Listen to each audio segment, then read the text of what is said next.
来继续来看台北的花展轮番来登场。1月7到1月17，伫阳明山的花卉试验中心有这个地花展。这个1月底内湖的乐活公园有夜莺季。另外，这个阳明山的花季嘛，伫2月陆续来登场。想要坐花莲机过年出国，恐行无遐紧。过去民众介去日本看樱花嘛无法度，毋过伫台湾嘛有花通好看。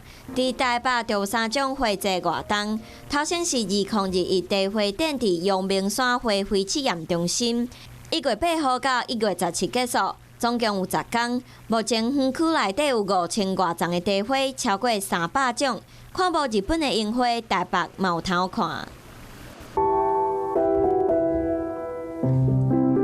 刷落来，1月底是乐活夜莺季，伫内湖乐活公园登场，总共30天的樱花节。每年敢若是看水当当的樱花，搁配夜景，就吸引袂少人来遮约会看樱花。上尾重头戏当然是2021阳明山花季。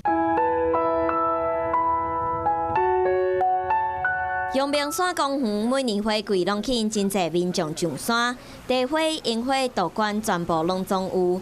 今年公园嘛找航空公司、高铁、旅行社来包装看樱花行程。过年会使来台北看樱花，来一场花旅的小旅行。